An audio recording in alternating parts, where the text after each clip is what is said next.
So there's three different church structures. One is called a monolith. Okay, a monolith is this idea where it's very top down, very authoritarian. I have, let's say, I have a certain way I want everything to go, and it has to look that way, right? And so with the authoritarian view, this is how we planted our church a lot, like in the beginning, because in the beginning of a church plant, you kind of have to a little bit because everybody has their own ideas. So there has to be one captain on the ship to figure it out. But as your organization grows, you really bottleneck the growth if everything has to be top down. For example, real life scenarios. Like I told Tommy, we needed a merch box, right? And so Tommy's like, cool, I'll take it over to my house and I'll put something together. Now, he did amazing, didn't he? It looks awesome. Yeah. Now, in a monolith culture, it would be, hey, Tommy, you have to send me all of the specs before you do it. Tell me all your ideas. Let me look at it all before we go through. It would have slowed down the process. We probably wouldn't have had a box this week. And it probably would have been uglier if I had told you how to do it, because when I saw it, I was like, I'd never even thought this was possible. Bravo, this is great, right? But if I was a control freak, I totally had a different image in my mind, and it wouldn't have been as good, and it would have been longer, right? So monolith is top down. I've been in organizations where it was like that, and I always felt like my authorities were like breathing down my neck, waiting for me to mess up.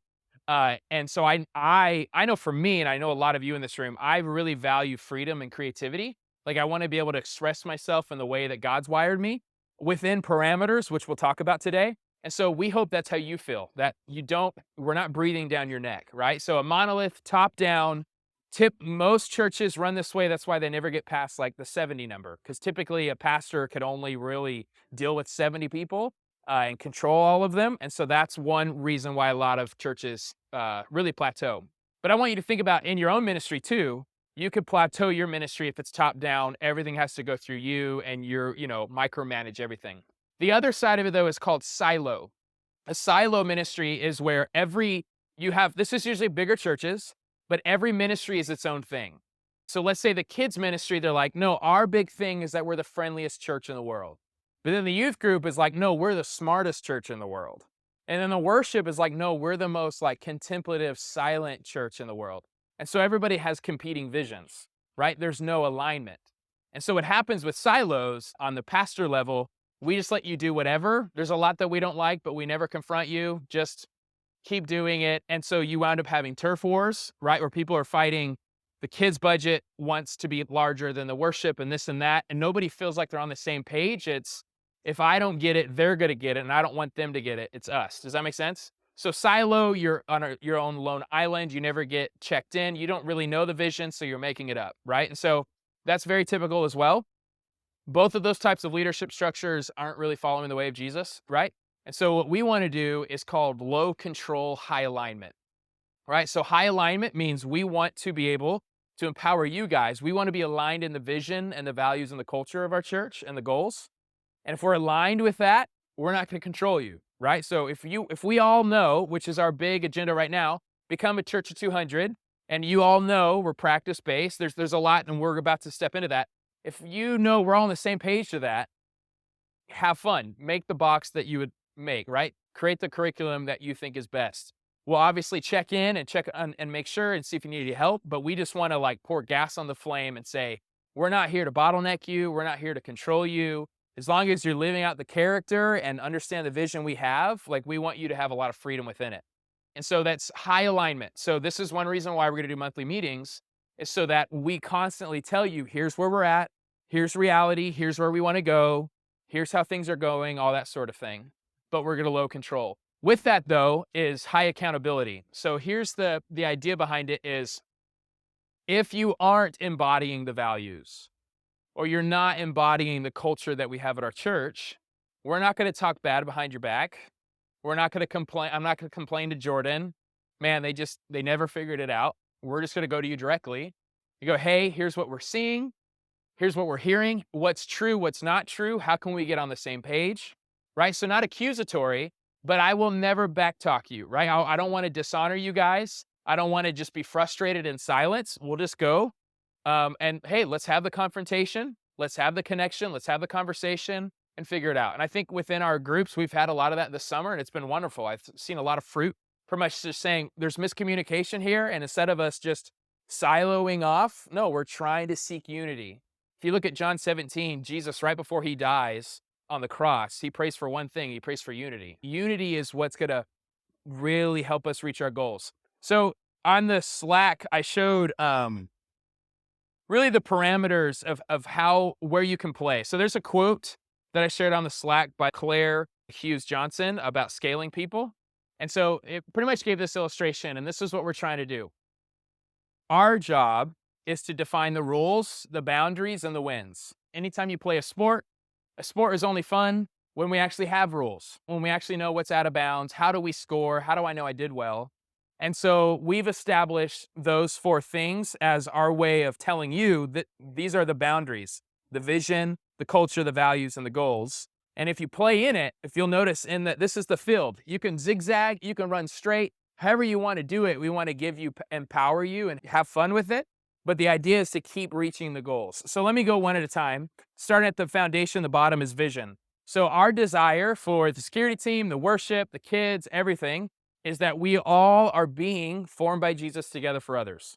What are those 3 things? Formed by Jesus, that means we're practicing the way of Jesus, we're studying our scriptures, right? Together, we're in a group, we're in community, we're known, and for others. We're living for other people, we're serving at church, we're serving our community, we're sharing the gospel. We want all 3 of those constantly. So if we're doing events or doing ministry where, hey, they're learning a lot, but they're never together, they're never in community, then okay, we have a problem. We got to figure out how to add the community piece. Or man, we're doing both of those, but we don't care about our neighbors. We're not sharing the gospel. All right, let's add that. Does that make sense? We need all 3. That's the vision. Then you look over on your right is the culture. So we want this to be familiar language with our deacons. We were meeting and we talked about this a lot. But on the culture is the 5 nevers. Never stop learning, never compare, never give up, never dishonor, never alone. Over the next 5 meetings, we're going to parse out what each of these are. But this is when we have a conversation, right? So let's say our leaders, we're empowering you, we're not controlling you, but we're finding out that you're dishonoring people, gossiping about others, really angry, moody, passive aggressive. It's now our job to go, let's have a conversation. Like this is one of the we never dishonor people, so let's figure that out. Does that make sense? So we just want to embody this culture, never stop learning. So we're always saying, okay, I know this is what we did before, but is there new information that we have that means we have to do something different? Any of those things. And so the culture is one thing that it's really me and Caleb's job is to make sure that's going well. And it's your job to embody those and embody that to your team. And then on the other side is you have values. So these values are what we're going to be sharing at Pizza with the Pastors. So the idea is that Pizza with the Pastors is 20 minutes long. Sarah Beth is going to introduce, host, get everybody comfortable, get them all to meet each other. Then Pastor Caleb's going to mention our 2 values, the first 2, which is Jesus first and practice-based. Then I'm going to finish with honor-filled, homegrown, and mission-focused. Now, you haven't heard those much yet. We realize these are already our values. We just found names to them. Jesus first, it's all about him. We're mentioning him at all times. Practice-based, we're always doing scripture, Sabbath, simplicity.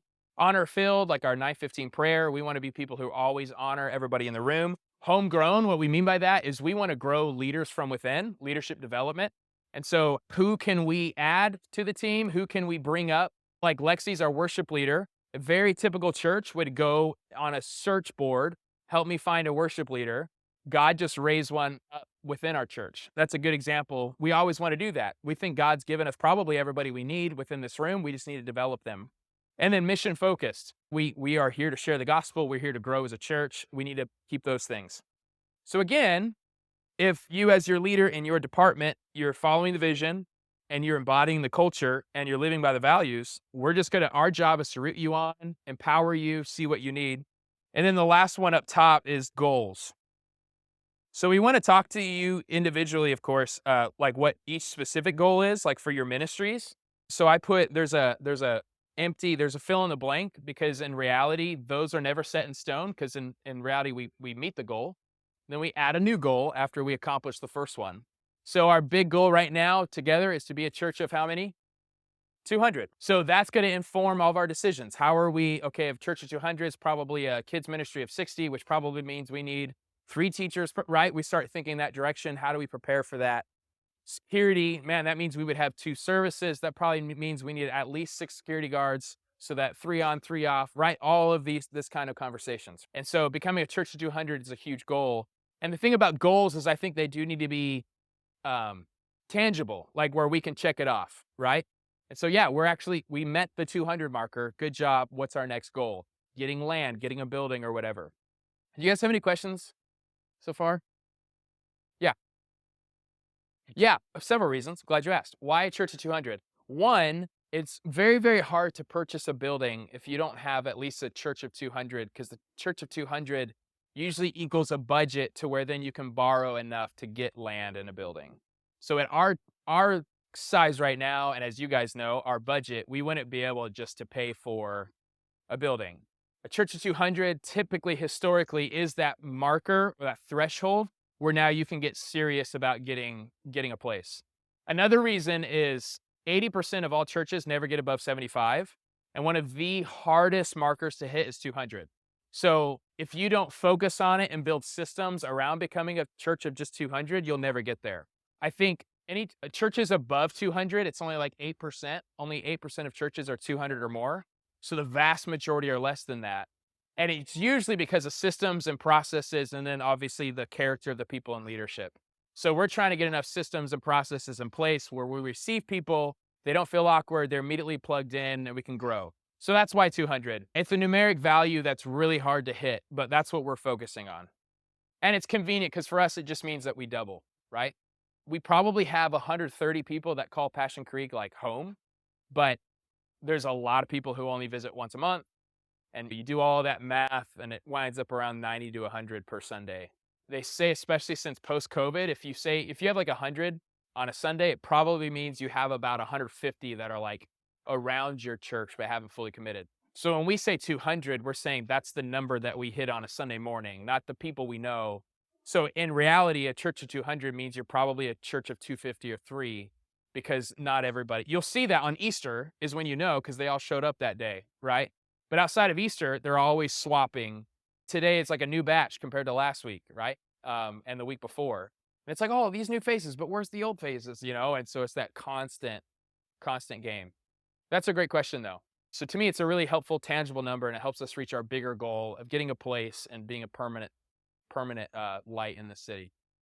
Any other questions? So again, the idea is it's not like all of a sudden we now fully understand it, but the vision is the foundation, culture with the nevers, right? And so we have permission to speak into your life if we see that. You have permission to speak into our lives if you see a discrepancy. Values, man, are we homegrown? Are we raising up leaders within? Are we Jesus first right now? Or is it all about the numbers, right? We don't want to make it about 200. We're doing it so that we can reach more people. Walt Disney, he was asked one time, you just make movies to make more money. He says, no, I don't make more movies to make more money. I make more money to make more movies. And that's like the heartbeat behind us. It's not like, oh, so that we can get a building. No, we're trying to get a building so we can get more people. The people are the point, to lead them and to create a community. That's how we want to do it. And that's how we want to empower you guys as you're leading people. Give them that wiggle room. Give them that creativity. An easy example, the kids, we want the main verse to be said. We want worship to happen. We want them to open their Bibles. But like if they creatively teach it a little bit different, you know, I don't know what that means, right? But giving them some freedom of saying, this is okay, this is my Sunday. I can do it this way as long as I have an area to play. So we don't want to breathe down people's necks. We want to empower them. And you'll find the more and more people who feel empowered, the more they'll invite, and the more that will really, grow more and more.